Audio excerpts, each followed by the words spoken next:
조직의 목표. 그럼 자, 모든 조직은 뭐가 있어요? 목표가 있습니다. 목표가 있어요. 그래서 자, 조직 목표의 뜻, 개념 박스 안에 조직이 실현하고자 하는 바람직한 미래 상태 줄.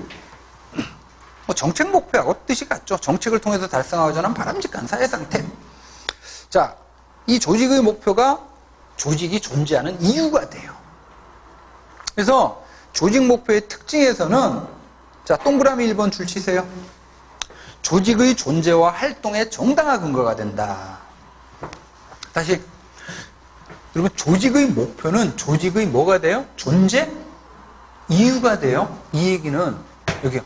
조직은 그 자체가 목표란 얘기야, 수단이란 얘기예요. 수단이지. 예를 들어 정부 조직이라는 조직은 공익이라고 하는 목표를 달성하기 위한 수단이에요, 수단. 우리 전에 행정과 경영의 의사점 할 때 했었잖아. 경영 조직이든 행정 조직이든 다 수단이지. 이게 합리주의적 관점이에요.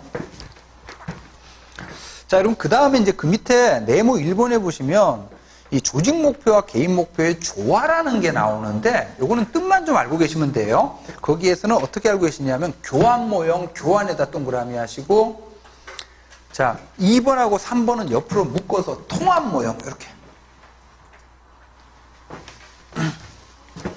통합 인티그레이션 통합 모형.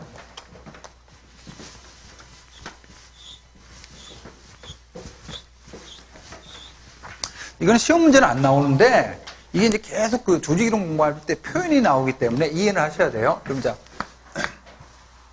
조직이 있으면 조직 구성원들이 있죠.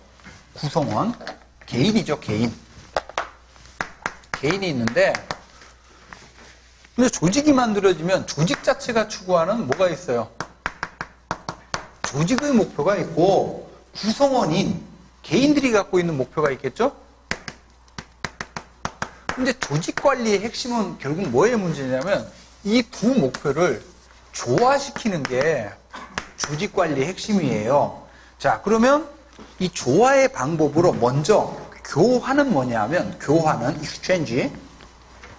이건 고전적 조직 이론의 관점이야. 그럼 고전적 조직 이론 합리적 경제인 관점이죠. 그럼 조직의 목표는 뭐예요? 기계적 능률의 극대화죠? 개인의 목표는 합리적 경제적 인간의 목표는 자신의 경제적 이익이 극대화지. 그러면 회사에 출근해가지고 정해진 월급 받으면서 최대한 뭐 하는 존재예요? 농땡이 피우는 존재예요. 회사는 최대한 착취하려고 하고 애들은 최대한 농땡이 피우려고 하고 그러다 보니까 조직의 목표하고 개인의 목표가 기본적으로 뭐 하는 상태입니까? 충돌되는 상태예요. 그러다 보니까 이 두 목표를 합치는 결합하는 통합은 가능 불가능? 불가능한 거지. 그러면 조화의 방법으로 뭘 선택하냐 면 exchange, 교환을 해요. 어떻게 하냐? 조직이 거래를 하는 거지. 너희들 합리적 경제적 인간이지 경제적 욕구를 충족시켜 줄 수 있는 돈을 줄 테니까 그 대가로 뭘 해? 일을 해. 그래서 교환 모형이라 그래. 교환 모형. 그래서 하살표 보시면 자, 교환 모형 하살표 네 번째 줄. 자, 폐쇄 합리적인 조직 이론. 폐쇄 합리적인 조직 이론 고전적 조직 이론이에요. 그리고 이제 인간관계론. 이게 이제 교환 모형에 근거합니다. 자, 반대로 이제 현대 조직 이론은 통합인데 통합은 저거 생각하시면 돼요. 수용 생각하시면 돼요. 수용. 특히 수용 모형인데 여러분 현대 조직 이론 아까 인간관이 어떤 인간관이었죠? 자기실현적 인간이죠. 자아실현적인 인간. 이 자아실현적인 인간은 회사에서 일을 통해서 보람만족, 성취감 추구하는 존재야. 응? 그러면 이게 조직 목표다. 그러면 개인의 목표를 이렇게 수용을 해요. 응? 자기실현이라고 하는 개인의 목표를 수용하게 되면 자기실현을 도모하는 것 자체가 바로 뭐가 돼요? 조직 목표 달성에 기여해버리는 이건 이제 통합이라고 합니다. 자, 중요한 건 오른쪽 페이지야. 조직 목표의 변동. 조직 목표의 변동. 여기서는 특히요, 승계 동그라미, 전환 대치 동그라미. 여러분, 자, 오늘날 조직은 개방체제잖아요. 그래서 이제 외부 환경과의 상호작용 속에서 조직의 목표가 뭐 될 수 있어요? 변동할 수가 있어요. 자, 변동의 유형으로 먼저 승계인데, 여러분, 좀 전에 조직의 목표가 수행하는 가장 중요한 기능, 의미가 뭐였어요? 조직의 존재 이유죠. 자, 그러면, 자, 어떤 조직이 A라는 목표를 달성하기 위해서 만들어졌어. 이런 평창올림픽 조직위원회라는 조직은 왜 만들어졌어요? 평창올림픽 준비하려고 만든 거지. 수단으로. 그래서, 자, 어떤 조직이 A라는 목표를 달성하기 위해서 만들어졌어요. 시간 지나면서 이 목표가 달성이 돼버렸어. 또는 달성이 불가능해져 버렸어. 그럼 그 조직은 더 이상 존재 이유가 없죠. 그러면 목표를 달성했으니까 그 조직은 소멸해야 되는데, 조직은요, 마치 하나의 유기체 같아가지고, 유기체는 기본적으로 죽으려고 해요, 살려고 해요? 생존 본능에 의해서, 목표가 달성이 돼버렸으면 소멸해야 되는데, 계속 생존하기 위해서 어떻게 하냐면, 달성된 목표와 비슷한 새로운 목표를 세워요. 이러한 목표의 변동을 뭐라고? 승계라 그래요. 그래서 첫 번째 줄에, 조직이 본래 추구하던 목표가 달성되었거나 달성이 불가능한 경우 줄치고, 이렇게 문장 나오면 무조건 뭐 찾아야 돼요? 승계 찾아야 돼요. 조직의 생존을 위해서 본래 목표와 동일한 유형의 다른 목표로 교체하는 겁니다. 자, 사례에서는 미국의 소아마비 재단 줄쳐두시고, 그리고 소아마비 재단은 뭘 목표로 만든 조직일까요? 소아마비 퇴치. 예전에는 소아마비가 되게 많았었어요. 근데 이제 지금 아이들 태어나자마자 바로 소아마비 예방접종하죠? 그래서 오늘날 사실상 소아마비는 퇴치가 돼버린 거나 마찬가지지. 그러면 소멸해야 되는데 그게 아니라 장애아병 예방으로 이제 목표를 바꾼 거죠. 그래서 계속 생존하고 있는. 자, 중요한 거는 전환과 대치인데, 전환, 대치. 여러분이 이제, 자, 정부 조직이든 기업 조직이든 조직에 들어가면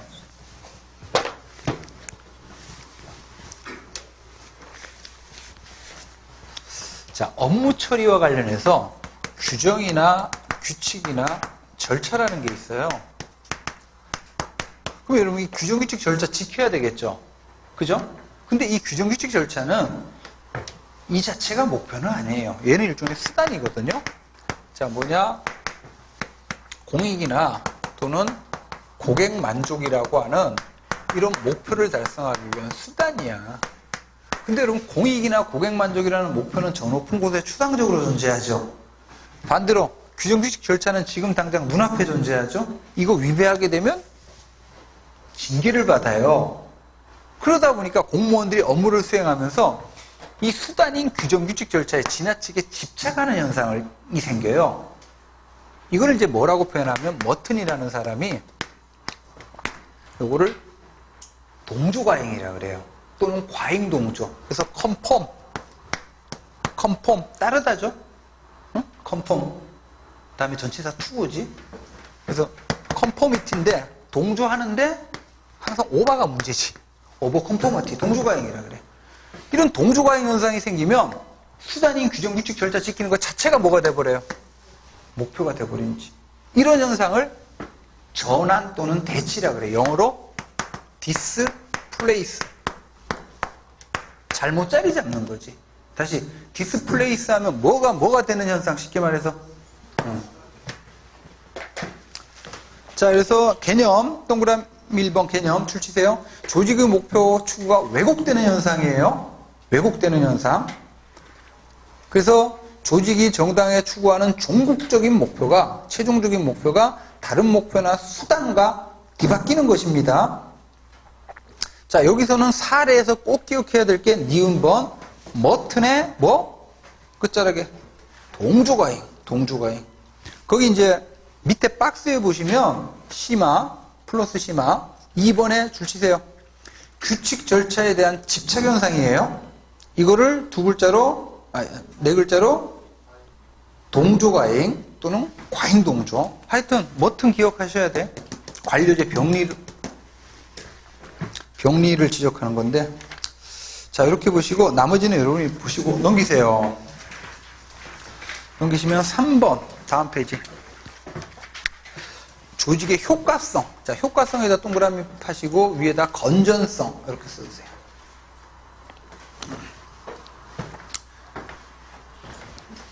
그럼 이제 어떤 조직이 있다. 그럼 이제 그 조직이 얼마나 효과적이냐, 건전하냐, 이걸 이제 평가하게 되는데, 자, 이제 효과성 측정 모형이라고 나와요. 거기서 이제 목표 모형, 목표 동그라미, 체제 모형, 체제 동그라미. 목표 모형은 이런 거야. 효과성이라는 게 목표의 달성도를 말하죠. 그러니까 이제 말 그대로 조직이 공식적으로 설정한 목표를 얼마나 잘 달성했느냐로 조직의 건전성을 보자라는 거예요. 뜻만 알고 계시면 돼요. 자, 그 다음에 체제 모형은, 자, 모든 체제는 AGIL이라는 필수적 기능을 수행을 하죠. 이거를 얼마나 잘 달성했느냐를 기준으로 이제 효과성을 보자는 거고, 자, 뜻만 알고 계시면 되고, 자, 중요한 건 뭐냐면 4번의 형광펜 경합가치 모형. 이게 중요합니다. 경합가치 모형. 자, 이 경합가치 모형은 바로 밑에 내용각주의 까맣게 1번에 킹과 로보 줄쳐두시고. 자, 킹과 로보라는 사람이 주장한 건데요. 자, 목표 모형, 체제 모형 다 틀렸다라는 거예요. 자, 조직의 효과성, 건전성을 측정하는 거는 어느 하나의 기준으로 적용되는 게 아니라는 거야. 그래서 그 밑에 있는 그림을 기억하셔야 되는데 그래프로 좀 이해하셔야 돼요. 자, 말 그대로 이론의 명칭이 뭐예요? 경합 가치죠.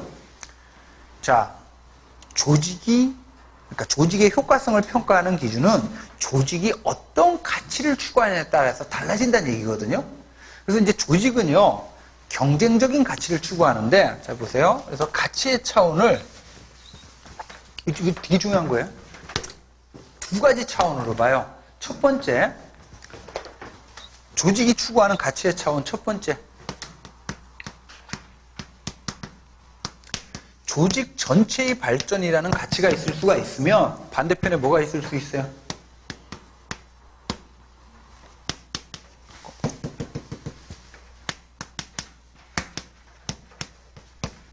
이게 첫 번째 가치의 차원이야. 그 다음에 두 번째 가치의 차원은 여러분 조직이 만들어지면 구조가 발생하죠. 이 구조가 변화하는 환경에 신축적으로 적응하는 구조의 융통성이라는 가치가 있을 수 있다면 반대편에 구조가 만들어지면 이 구조를 통해서 조직 구성원들에게 질서를 부여하고 뭘 할 수 있어요? 통제를 할 수가 있죠. 자, 이렇게 두 가지 차원의 가치를 제시합니다. 그러면 조합을 하면 총 몇 개가 나와요? 4개가 나오는 거지. 이렇게 4가지의 효과성 평가 모형을 제시해요. 그래서 먼저 여기 1번이다 그러면 얘가 이름이 뭐예요? 이거 외우셔야 돼요. 개방체제 모형이죠. 그러면 개방체제 모형은 뜻이 뭡니까? 이게 뜻이지. 조직 전체의 발전이라는 가치와 구조의 융통성이라는 가치를 추구하는 것. 그 다음 2번은 뜻이 뭐예요? 2번은 이름이 뭐야? 이거 외우셔요. 인간관계. 3번은? 4번은? 이렇게 외우셔야 돼요. 자, 이렇게 이제 조직이 추구하는 가치의 차원을 기준으로 총 몇 가지 효과성 평가 모형? 4가지 효과성 평가 모형을 제시한 다음에, 자, 중요한 거. 조직의 라이프 사이클, 성장 단계에 따라서 적용되는 효과성 평가 모형이 달라진다는 거예요. 그럼 생각을 해보세요. 막 만들어진 조직 있죠. 창업 단계에 적합한 효과성 평가 모형은 1번이 돼요. 제가 일부러 순서를 1, 2, 3번 이렇게 했는데, 창업 단계, 여기 보세요. 막 만들어진 조직은 조직 전체가 발전하는 게 중요해? 개인이 발전하는 게 중요해?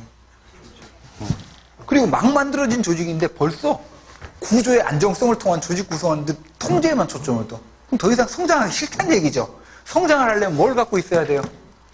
융통성을 갖고 있어야 되잖아요. 그래서 창업 단계에 적합한 거는 뭡니까? 거기 줄쳐져 있죠. 조직의 창업 단계 동그라미 하시고. 자, 그리고 조직이 완전히 성장을 한 공식화 단계 있죠? 공식화 단계는 이 2개야. 3번하고 4번. 여러분 4번에 거기 지금 밀려가지고 뭐가 빠졌는데 누락이 됐는데 합리목표 모형 있죠? 합리목표 모형 그 통자 있죠? 통자 밑에 하살표가 겹쳐져 버렸잖아. 이게 분명히 원고가 제대로 됐었는데 하여튼 거기다가 통자 위에다가 하살 표시하시고 왼쪽하고 똑같이 좀 쓰세요. 조직의 공식화 단계 적용. 한 줄이 밀렸어. 왼쪽하고 똑같이. 그래서 자, 조직의 공식화 단계에 적합한 효과성 평가 모형은 뭐하고 뭐가 돼요? 내구과정 모형하고 합리목표 모형이 된다는 얘기예요. 자, 여기까지 보셨고 나머지는 그냥 여러분들이 스킵하십시오. 자, 여기까지 보셨고 잠깐 쉬었다가 조직 구조론으로 갑시다. 수많은 역할들이 존재하죠. 그래서 자, 누가 무슨 일을 하고 누구로부터 명령을 받고 보고를 해야 되는지 이런 이제 상호작용의 틀, 짜임 이걸 이제 구조라고 말할 수 있어요. 자, 그럼 여기서 질문. 구조의 재료는 뭘까요? 구조를 만드는 재료. 사람이 아니죠. 역할이에요, 역할. 인사과장, 격리과장은 역할이야, 사람이에요? 역할이지. 그 역할에 누가 배치가 되는 거예요? 사람이 배치가 되는 거예요. 자, 이러한 이제 조직 구조의 특성을 좀 전에 번즈와 스토커라는 학자가 크게 뭐하고 뭐로 나뉘었어요? 기계적 구조하고 유기적 구조로 나눴지. 동그라미 2번. 자, 이게 중요한데, 자, 이건 이제 조직 구조의 특성이라 그럽니다. 조직 구조의 특성은 크게 뭐 아니면 뭡니까? 기계적 구조 아니면 유기적 구조예요. 그럼 여기 A라는 조직이 있다. 그럼 A라는 조직은 뭐 아니면 뭐겠어요? 기계적 구조 아니면 유기적 구조겠죠? 뭐 사람은 남자 아니면 여자일 거 아니야.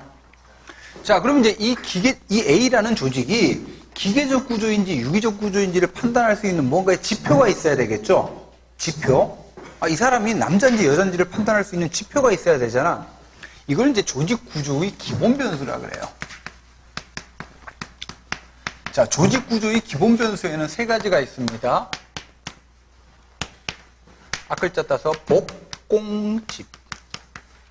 복공집이야, 복공집. 오른쪽 페이지에. 자, 복공집. 자, 복잡성은 뭐예요? 복은 복잡성을 말합니다. 어? 복잡성, 복.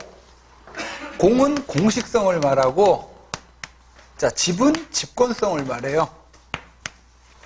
자, 그럼 복잡성은 뜻이 뭐냐? 복잡성을 한마디로 표현하면 분화야, 분화. 그럼 분화가 많으면 많을수록 조직은 단순해져요, 복잡해져요? 복잡해지는 거지. 분화입니다. 지금 오른쪽 페이지에 나와 있어요, 뜻은요. 자, 여러분, 이 분화는 다시 둘로 나뉘어요. 크게. 수평적 분화가 있고, 그 다음에 수직적 분화가 있어. 자, 여기요. 조직이 이렇게 있다. 그러면 역할을 나누는 건데, 분화가. 자, 수평의 차원에서 역할을 나누는 거예요. 인사 업무 담당자, 격리 업무 담당자, 뭐 생산 담당자, 마케팅 담당자, AS 담당자. 이런 식으로. 이게 수평적 분화야. 우리가 이제 흔히 말하는 분업이 수평적 분화죠. 자, 그 다음에 이제 수직적 분화는 수직의 차원에서 역할을 나누는 거예요. 직원, 뭐 반장, 계장, 과장, 부장, 본부장 이런 식으로. 그래서 수직적 분화는 조직에 존재하는 계층의 수를 말해요. 자, 그러면 여기 이제 A라는 조직이 있고 B라는 조직이 있다.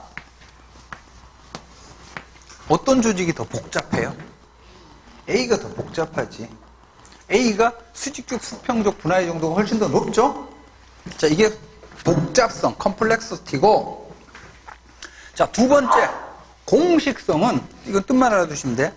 조직에서 업무 처리와 관련된 규정, 규칙, 절차의 정도를 말해요. 그러면 여러분, 이제 업무 처리와 관련해서 규정, 규칙, 절차가 많으면 많을수록 그 조직은 공식화된 조직이지. 자, 정당하게 문서화된 규정규칙 절차의 정도를 말합니다. 자, 표에 보시면 공식화의 순기능 봐봐요. 자, 규정규칙 절차가 만들어져 있으면 절차가 누구를 통제해요? 조직 구성원들의 행동을 통제할. 예를 들어가지고 출퇴근 규칙 만들어 놓으면 굳이 감독 안 하더라도 착착착 출퇴근이 정확하게 이루어진다고. 그리고 이제 규정규칙 절차에 따라서 업무를 수행하니까 3번 행정에 뭐가 올라가요? 예측 가능성이나 안정성이 올라가겠죠? 자, 근데 문제는 뭐예요? 역기능 동그라미 1번 조직 구성원들 자율성 발휘가 어렵죠? 그리고 동그라미 2번 이게 지나치게 되면 뭐가 생겨요? 이제 동조강행 현상이 생기는 거지.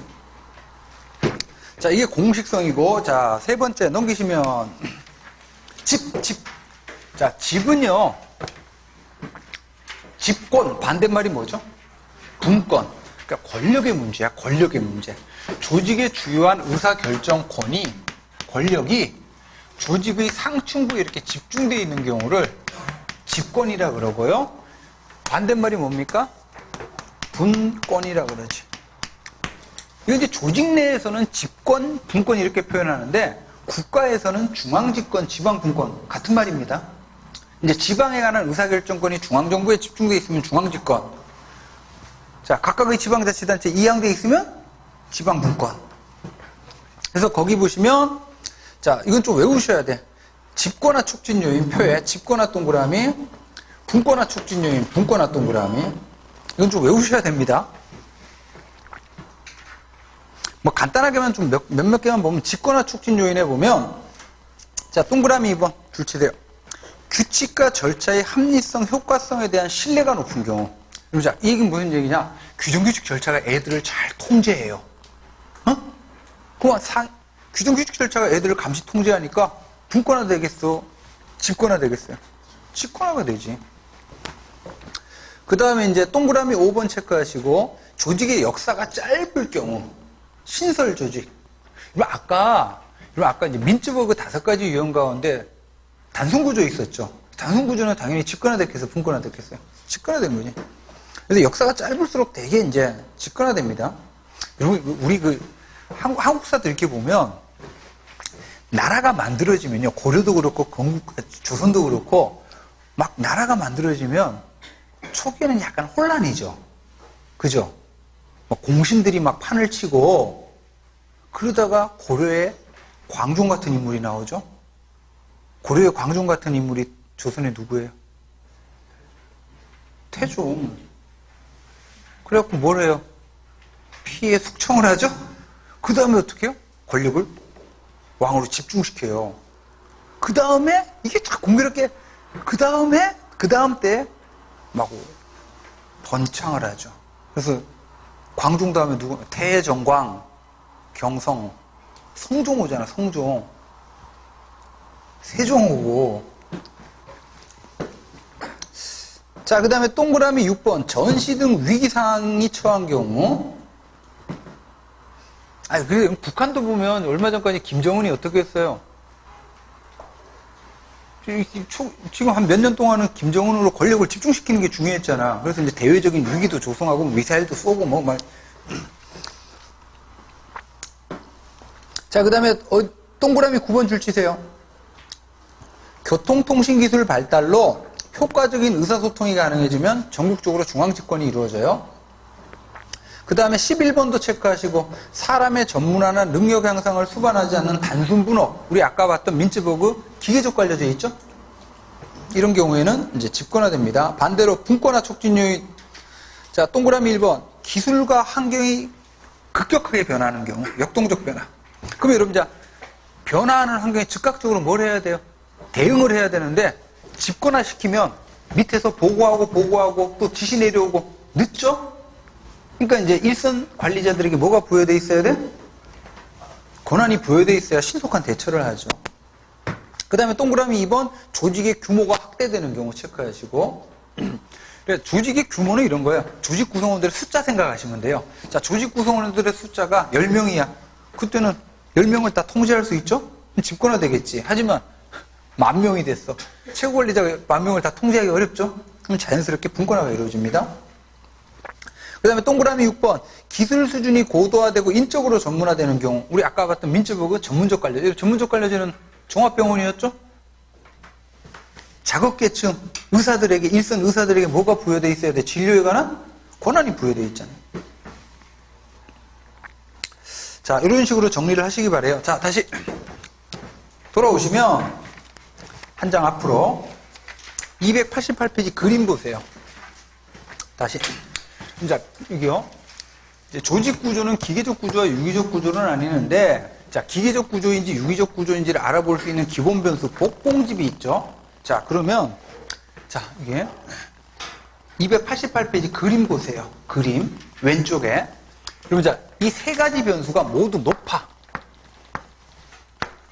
복잡성도 높고, 공식성도 높고, 직권성도 높아요. 그러면 기계적 구조가 돼요. 그래서 기계적 구조는 복공집이라는 변수가 모두 높습니다. 이거 풀어봐봐요.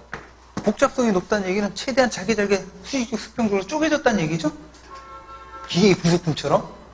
그리고 공식성이 높다는 얘기는 각각의 부속품들이 무슨 역할을 해야 되는지에 대해서 규정규칙 절차가 상세하게 정하고 있죠. 그리고 기계장치, 자동차 있죠. 자동차라는 거대한 기계장치 부속품이 2만 개가 들어간대요. 그 안에. 응? 최대한, 그리고 각각의 부속품은 자동차라는 기계장치 속에서 주어진 역할만 하는 거죠. 그리고 각각의 부속품이 자동차 속에서 무슨 역할을 해야 될지에 대해서는 자동차의 설계도가 딱 규정을 하고 있죠. 그 다음에 자동차에 대한 컨트롤 파워는 어디에 집중되어 있어요? 운전석에 집중되어 있잖아. 그래서 운전자가 2만 개의 기계의 부속품으로 구성된 자동차를 안정적이고 예측 가능하게 굴러가게끔 하는 거죠. 자, 기계적 구조는 안정성과 예측 가능성은 높은데, 자, 그 말이 바로 변화에 대한 적응성이 떨어진다는 거죠. 자, 그래서, 자, 이번에는 반대로 이 복공집이라는 변수가 모두 낮아. 응? 이 얘기는, 자, 무슨 구조가 된다는 얘기예요? 유기적 구조가 된다. 이건 좀 외우세요. 여러분들 여기 잠깐 보시면, 좀 뒤에서 나올 건데, 요 A의 차원이 아까 뭐예요? 여기 수평적 분화죠.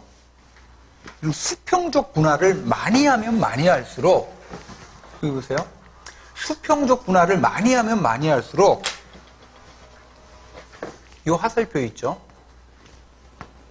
요거를 직무의 범위라 그래요. 수평적 분화를 많이 하면 많이 할수록, 즉 수평적 분화의 정도를 높이면 높일수록 복잡성이 올라가죠. 그럴수록 조직 구성원들의 직무의 범위는 좁아져요, 넓어져요? 좁아져요. 마치 기계의 부속품처럼. 그래서 기계적 구조는 직무의 범위가 굉장히 좁아요. 그리고 그 주어진 일만 하는 거지. 자, 근데 여기 봐봐요. 그래서 이제 직무의 범위를 좁게 했어. 여기 A가 있고 B가 있는데, 자, A는 A 역할만 하는 거고 B는 B 역할만 하는 거야, 회사에서. 근데 A가 이날 갑자기 병가를 냈어. 그러면 이 일 할 사람이 있어요, 없어요?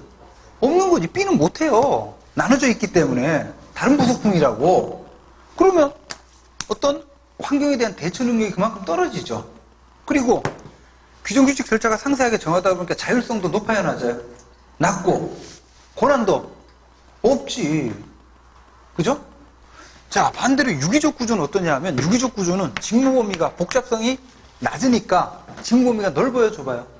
굉장히 넓어요. 이 안에다가 A, B 같이 배치하는 거지. 넓은 업무를 수행하는 거야. A가 병가 내더라도 누가 수행하면 돼? B가 수행하면 되지. 그리고 규정규칙 절차 많아요, 적어요? 적지? 자율성 높죠? 그리고 집권화돼 있어, 분권화돼 있어요? 그러니까 이제 변화하는 환경에 그만큼 신속하게 대처하는 능력이 높은 거지. 자, 그래서 이거 꼭 기억하시고, 자, 그림. 자, 넘기세요. 290페이지. 자, 복공집은 무슨 변수? 기본 변수죠. 기본 변수. 조직의 구조적 특성을 좌우하는 기본 변수인데, 이번에는 이제 어떤 변수가 있냐면, 이 복공집이라는 기본 변수에 영향을 미치는 요거를 상황 변수라 그래요. 자, 상황 변수에는 뭐 크게 세 가지가 있는데 규모, 기술, 환경 이런 게 있어요. 여기 보세요. 자, 규모 아까 했어. 조직 구성원들의 숫자로 일반적으로 측정을 하는데 그럼 보세요. 규모가 높아져. 규모가 커져. 그러니까 조직 구성원들의 숫자가 10명 했다, 10,000명이 됐다고 생각을 해봐요. 그럼 복잡성은 올라가겠어? 높아지겠어요? 올라가고 높아지죠? 그지? 그리고 규모가 커질수록 규정규칙 절차 많이 만들어요? 적게 만들어요? 자, 규모가 커질수록 집권화돼, 분권화돼? 좀 전에 했잖아요. 분권화 된다고. 집권성은 낮아져요. 자, 그래서 거기 외우세요. 290페이지 아라비아 숫자 1번에 동그라미 1번. 규모가 커지면 해서 동그라미. 커지면 자, 복잡성 올라가고 공식성 올라가고 분권성 올라가요. 외우시고. 자, 이것만 기억하시고 그 다음에 두 번째 상황변수 뭐 나와요? 기술. 이건 좀 중요한데 자, 잠깐. 기술. 일단 기술의 뜻. 테크놀로지. 자, 모든 조직은 자, 여기 보세요. 일정한 투입물을 받아서 산출물을 만들어내는데 여기에 적용되는 지식과 방법이야. 예를 들어 우체국이라는 조직 보세요. 장비와 사람이라는 인력을 투입해가지고 우편 서비스를 만들어내죠. 여기에 적용되는 지식과 방법은 고도화돼 있어요? 아니면 좀 단순해? 단순하지. 반대로 종합병원이라는 조직, 의사와 인력, 의료 장비, 의약품 이런 거 투입해가지고 의료 서비스라는 산출물을 만들어내죠. 여기에 적용되는 지식과 방법은 상대적으로 고도화돼 있죠. 자, 이게 기술입니다. 일단 기술인데 이 기술에서는 학자들이 많이 나와요. 그래서 학자들이 조직이 사용하는 기술의 유형을 분류를 하는데 넘기세요. 자, 뭐 우드워드도 있고 톰슨도 있고. 자, 중요한 건 누구냐? 페로라는 학자가 중요해. 페로. 자, 찰스 페로우입니다. 이 페로우라는 사람이 자, 표를 보세요. 조직이 사용하는 기술의 유형을 총 몇 가지로 구분합니까? 하여간 여러분들 행정학 공부하면서 2 곱하기 매트릭스 나오면 표 나오면 무조건 외우셔야 돼. 이거 시험에서 단골로 나와. 이거는 가장 쉽게 암기하는 방법이 아까 우리 쉬는 시간에 그렇게 하던데 그려봐요. 어? 그래갖고 조합을 하는 거지. 이렇게 하면 암기도 잘 되고 입체적으로 이해도 되고. 자, 1번이 무슨 기술? 동그라미 1번 표 안에서 일상적 기술. 자, 일상적 기술이 있으면 반대편에 무슨 기술이 있어요? 비일상적 기술이 있는 거지. 그리고 가운데 공학적 기술이 있고 장인 기술이 있는데 자, 그럼 표 이렇게 네 가지로 나누는 기준이 뭐죠? 이게 중요해요.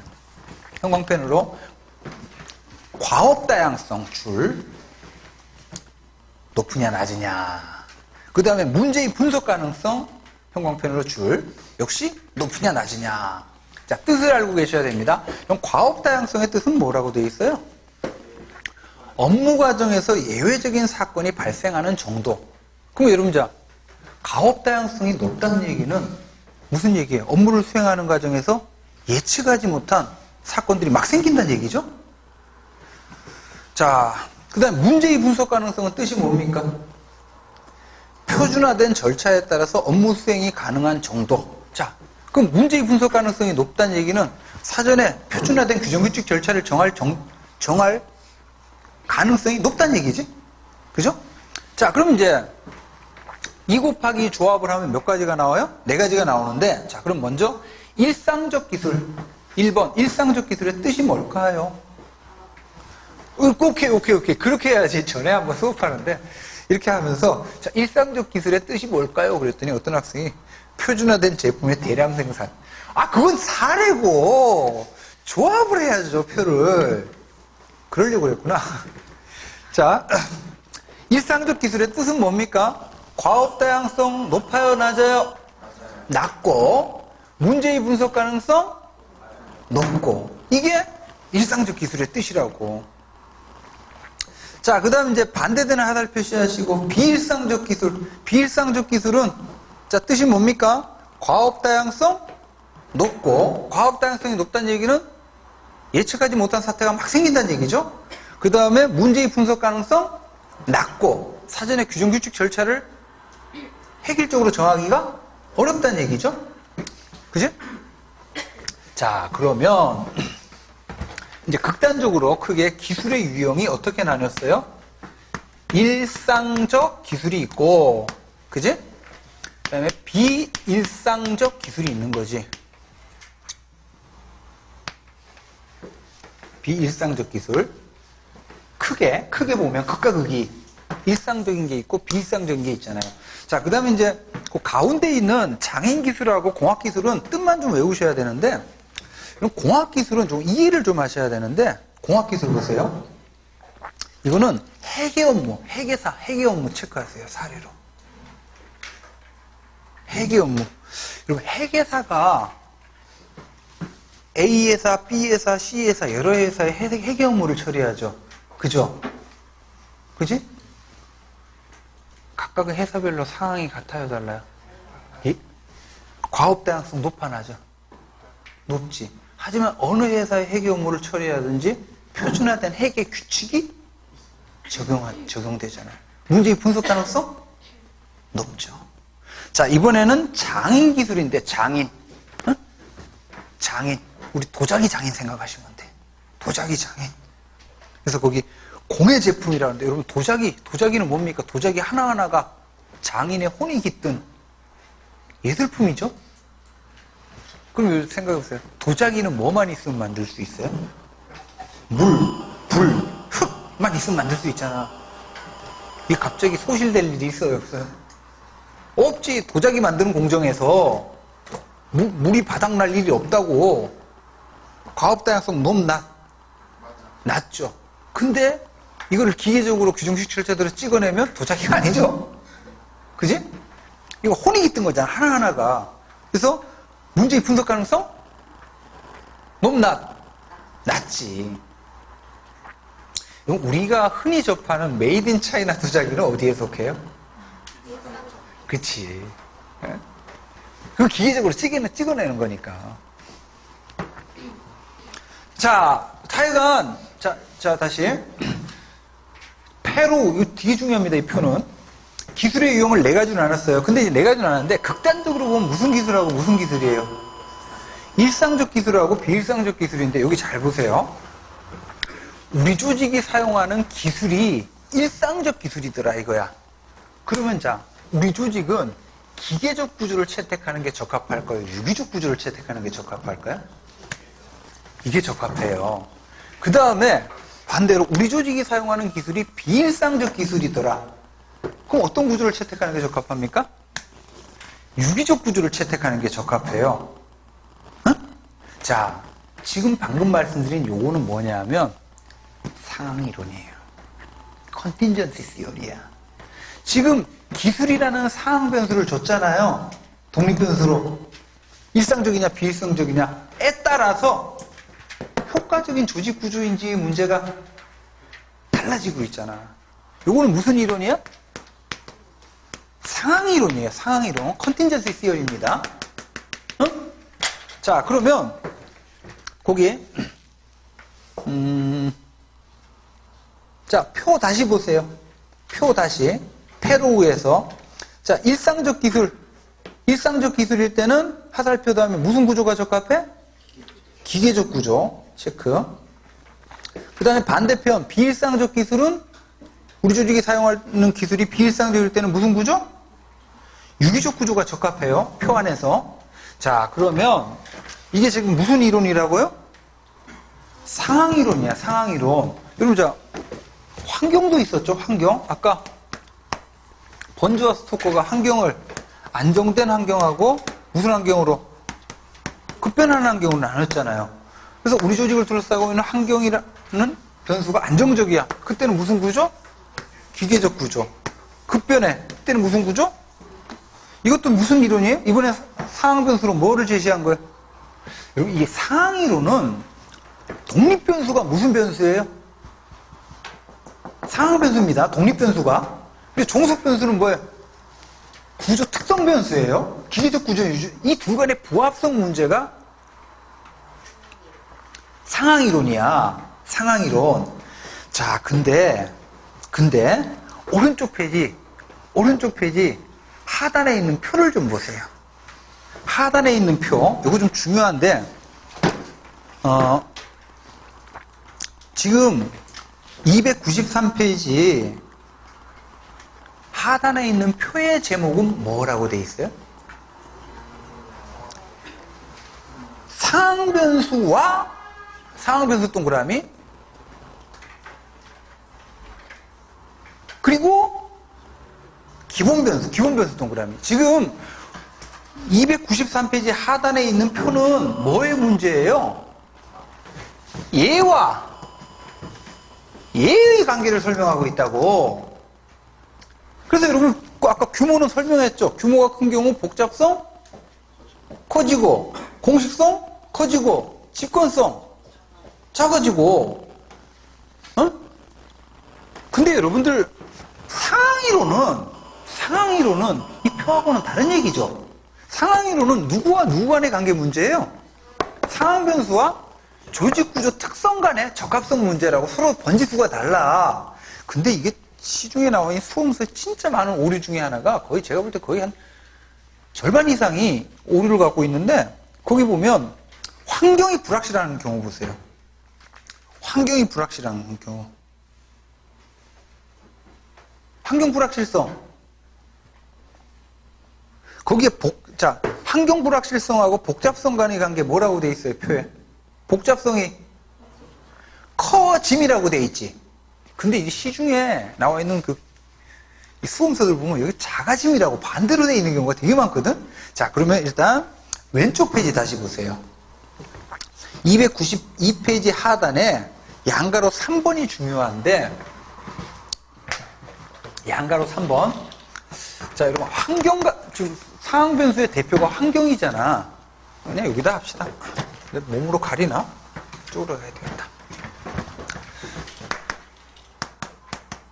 자, 환경의 특성을 뭐라고 표현하냐면 불확실성이라 그래요. 환경의 특성을 뭐라고? 불확실성이라는데, 이 불확실성은요, 두 가지 차원으로 구성이 돼요. 자, 첫 번째 불확실성은 단순해서 복잡으로 가는 불확실성이에요. 그러니까 예를 들어 환경의 어떤 요소가 10개인 경우가 있고 100개인 경우가 있어. 환경의 요소가 10개인 경우는 단순하고 100개인 경우는 어때요? 복잡하죠? 그죠? 이게 불확실성의 첫 번째 차원이에요. 그 다음에 불확실성의 두 번째 차원은 방금 봤던 안정된 또는 정태적인 변화가 없는 환경이 있고, 여기서 어디로 가는 거예요? 안정, 급변에서 동태로 가는 불확실성이에요. 이게 환경 불확실성의 두 가지 차원인데, 그러면 자, 첫 번째 불확실성이 나타났어. 첫 번째, 단순해서 복잡으로 가는 불확실성. 그럼 이때 조직을 어떻게 대응하냐 하면요, 지금 환경으로부터의 요구가 10가지였다가 100가지로 늘었어. 그럼 조직은 어떻게 해야 돼요? 예를 들어 조선시대에는 정부라는 조직에 대해서 요구하는 환경의 가지수가 10개였어. 하지만 지금 현대사회는 100가지로 늘었죠. 그럼 조선시대 정부 조직하고 지금 정부 조직을 비교해보면 규모라기보다는 세분화가 이루어져 있죠.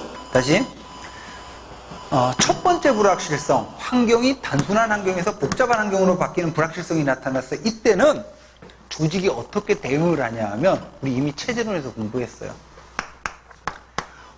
환경의 복잡성에 비례해서 분할을 시켜야 돼요, 구조를.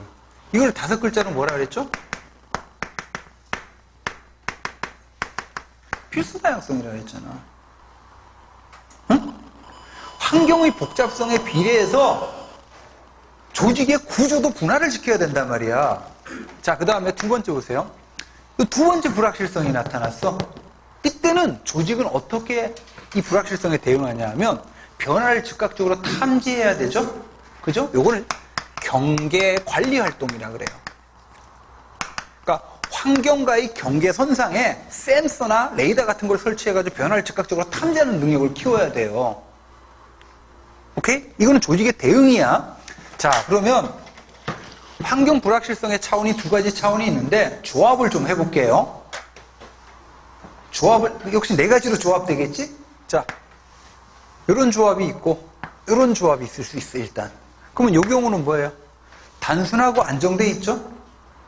불확실성이 높아 낮아. 이걸 저불확실성이라 그래요. 반대로 얘는 불확실성이 높아요 낮아요? 굉장히 높아요. 고불확실성이라 그래.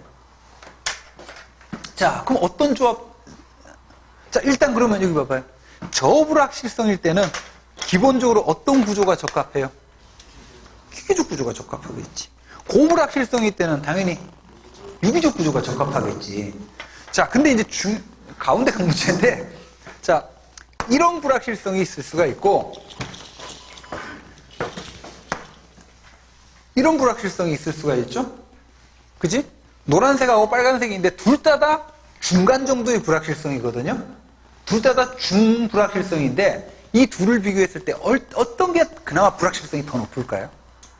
노란색, 빨간색 찍으세요. 그래서 얘가 색깔을 갖게 해야 돼요.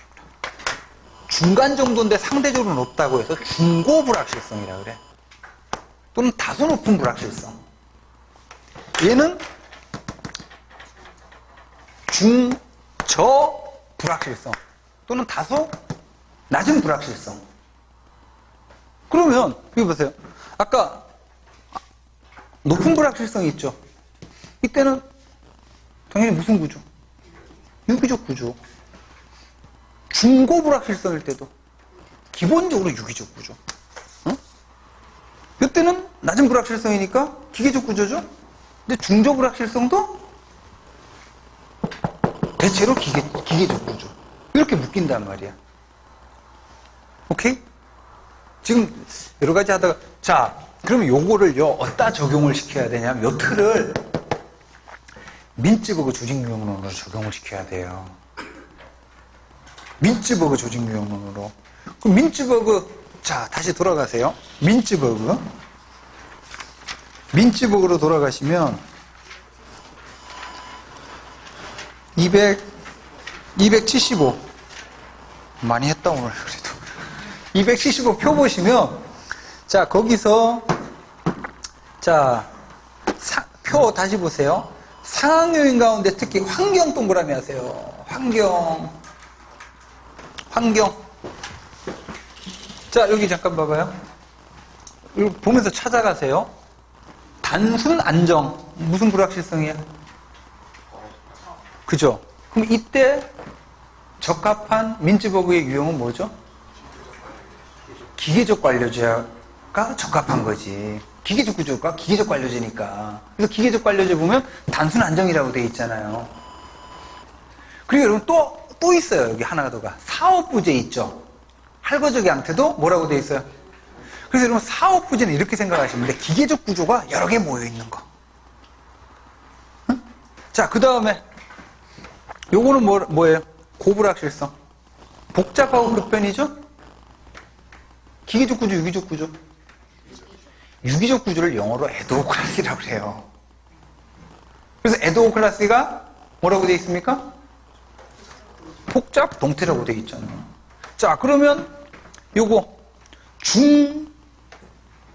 요거부터 해야 돼. 중저불확실성. 안정되고 복잡해. 전문적 관료제. 얘도 아까 기본적으로 기계적 구조라고 했죠? 전문적 관료제도 끝자락에 뭐라고 돼 있어요? 관료제잖아. 관료제.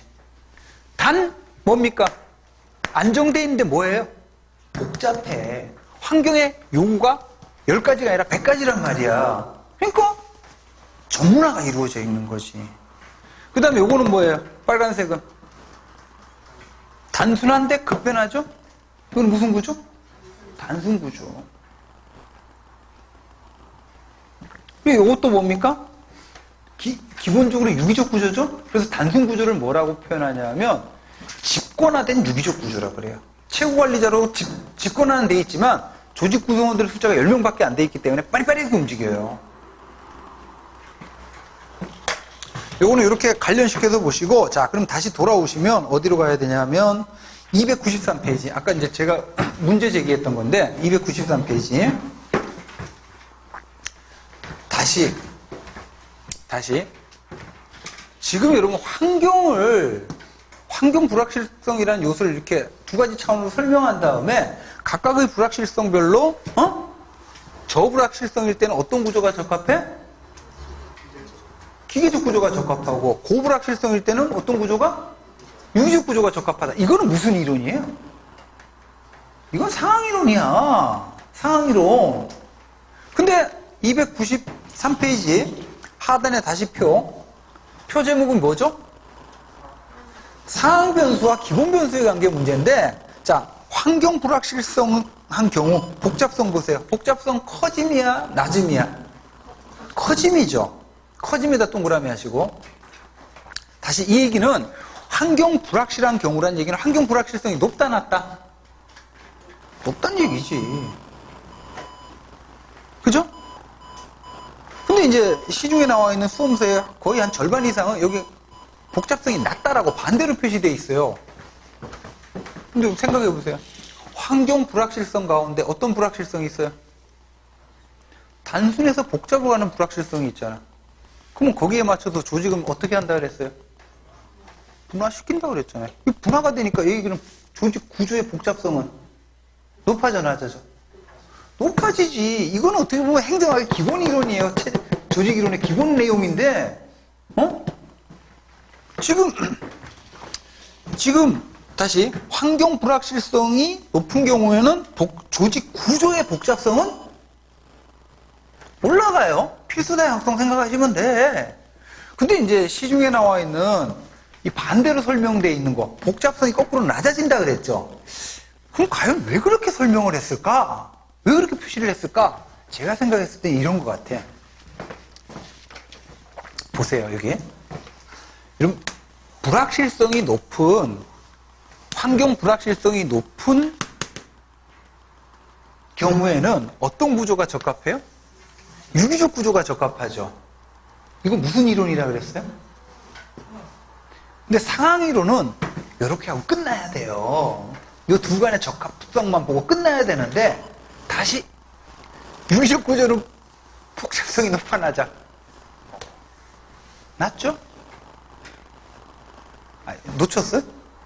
다시 환경 불확실성이 높은 경우에는 유기적 구조가 적합하죠. 이건 무슨 이론이에요? 상황이론이야. 상황이론 이론 끝나는 거야. 두 간의 적합성만 파악하고 끝나는 건데, 다시 여기서 유기적 구조는 복잡성이 높아, 낮아? 낮다고 그랬잖아, 특성으로. 그러니까 환경 불확실성이 높으면 복잡성은 낮아지네. 이렇게 설명하면 돼요, 안 돼요? 안 된다는 얘기. 이걸 소설 쓰는 거예요, 혼자. 뭔 말인지 알겠어요? 아마 그래서 이렇게 표현한 것 같은데, 지금 293페이지 하단에 있는 표는 이건 누구와 누구 간의 관계를 보는 거야? 얘와 예의 관계를 보는 거예요. 예와 예의 관계. 이렇게 돌려서 설명하면 안 돼요.